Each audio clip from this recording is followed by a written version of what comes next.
All right, with me I have Pastor Kevin, and we have been having a lot of people asking, hey, when is the Point Church reopening? When are they reopening? And we've talked about this a lot. There's a lot of things that are kind of hurdles to make us just reopen, but walk us through the answer to the question everybody's asking, when is the Point Church reopening? Yeah, we've decided actually as a church that we're not reopening. No, instead, I should remind you that the reason we're not reopening is we never closed. Right. No, we've been doing more ministry in more ways than maybe we've ever done before. And so, we're not reopening because we didn't close. I appreciate that. I don't think people saw that coming. And a big thing is we definitely pivoted. We've created a lot of online content. We've been working so hard to do that. You guys are doing an incredible job. Children's ministry, youth ministry, Schwartzentruber on all things media, just been tremendous. And our Sunday mornings, people have really engaged, and some people are engaging on Sunday mornings that weren't engaging in live in-person gatherings. It's true, and our reach has grown, obviously, because they don't have to come to the building, and so we're seeing people through almost all the different provinces of Canada joining in each Sunday, so that's been fantastic.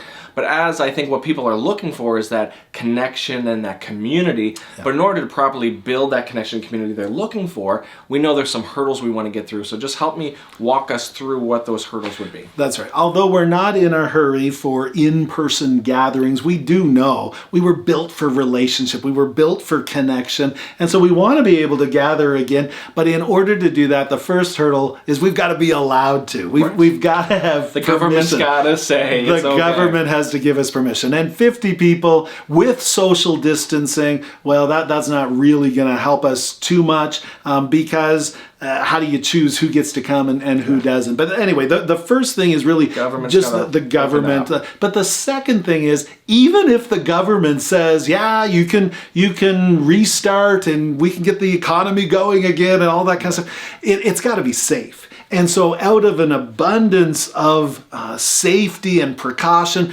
we're going to make sure that even if the government says we can gather again, we're not going to gather until we can make sure we can do it safely, that we can sanitize thoroughly and properly, that we can make sure that all the guidelines are fully followed and we know that also not only safely, but it's safe for everyone. That's right. We don't want to leave anybody out. No. If we've got to choose who gets to come and who doesn't, well, I don't want to be the one to choose who gets left behind or who gets left out.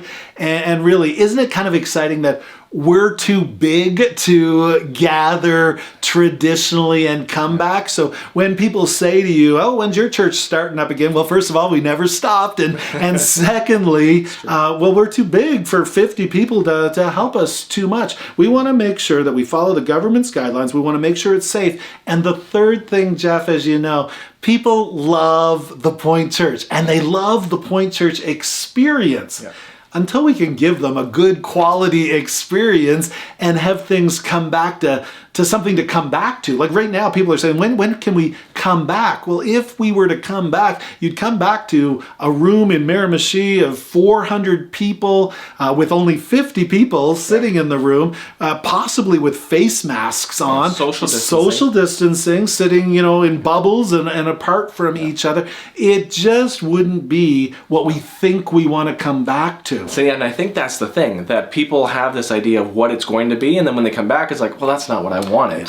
And so we want to help lead through that so that we're waiting for everybody, the government gives us that up, and at the same time, we're ready to go in the experience they actually want. So as we move towards connection and that community people are longing for, we've come up with a plan to help do that now. Yeah. Right? Yeah. So walk us through what life points are and how we could actually get this connection and community. That's right. One of our first initiatives here to kind of get some people back together again in-person gatherings, small as they might be, something we're calling Life Points. And it's really just finding a group of people, the people in your bubble that you're already doing life with, to do life and church with. And so a LifePoint group or gathering is really this group of people that you're going to have a watch party with, that you're going to interact with, and you're going to do the Point Church experience with. And so we've tried to figure out how to make that all happen, but that's what it is. It's LifePoints. Yeah, which I love. It's good branding. It feels good, but it is simply that. Let's do church at home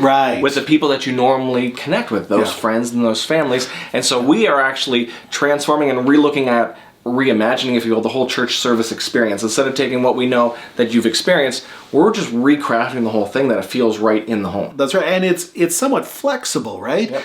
Because our bubble sizes are obviously changing. The government keeps saying, you can include these people in your bubble or that. So as that changes, the LifePoint gathering, the LifePoint experience could also change, but very much on purpose gatherings. And so as we reimagine things, like you say, we want to make sure that that on-screen gathering works for your living room. It works for your backyard. It works for your cottage, wherever you might be. Absolutely. And so who do you know that you do life with? Is it your family? Is it your friends? Maybe you're in a small group currently and you're like, want to bring them in. We want to definitely make this that's an experience. So we said there are 3 things that we want to help identify to give them a sneak peek at how we're refocusing, reimagining our church experience. Walk us through those 3 things. Yeah, well, you know yourself from watching other things on YouTube that YouTube videos just don't last very long, or if they last very long,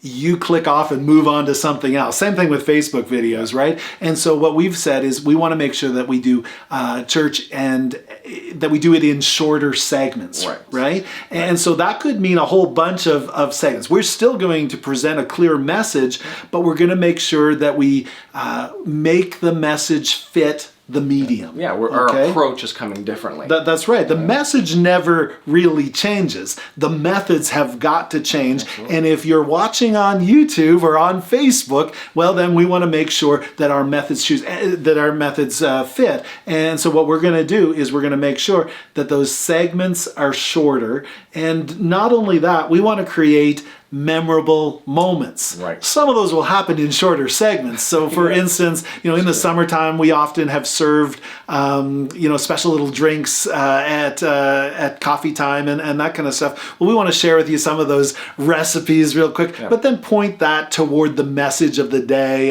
And so the message will be broken up into a couple or a few segments and different things like that. And some of the memorable moments, we want you to walk away and go, man, when I was watching and this happened, it's that cooler talk the next day that's just like, oh, that was amazing. And so we want to create some of those memorable moments so that you're talking about it. That's exactly it. And then the third thing that we're reimagining into this is giving people deliberate discussion. So if you do decide to have brunch with your LifePoint group, or if you decide to have dinner or supper or some other thing, and you're sitting around trying to figure out what to talk about, well, we're going to give you some of those questions in advance. You can use every one of those questions, or I know for me, depending on who's in my group, I might be more comfortable with some lighter questions or with some deeper questions. It all depends on who's in the room with me. And the host will get to choose in advance which questions they want to use. In fact, the host will find out in advance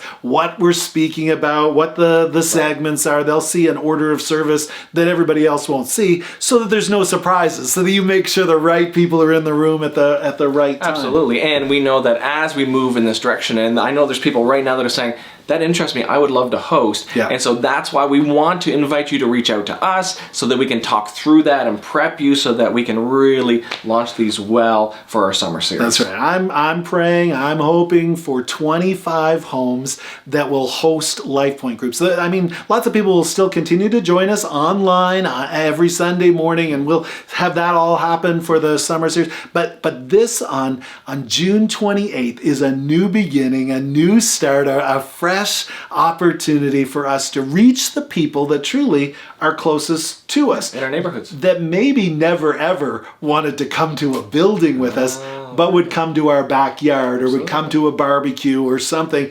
And you'll hear and they'll hear and experience something that they would say, well, was that church? But they'll also say, man, that spoke to me. There's something happened in that, and we're believing for and praying for that to happen. Which I love. And so to wrap this up, one of the things we started with is saying, when are we reopening? We learned that we're not reopening because we haven't closed. That's right. Right? And as we move through that, we're waiting for New Brunswick to let us know more to come. We're wanting to make sure it's safe for everybody. We want to make sure it's the experience they love. But right now, we are moving towards building that community, that connection, so that everybody can actually have some shorter segments that keep them engaged with that at-home experience, that have those memorable moments that you laugh at, Perfect, you love yeah. being a part of that Point Church experience, and that you be able to have those deliberate conversations that you can just walk through and grow through in a small group with your friends, your family, your neighbors. This is exciting times for us, and we're excited that you're journeying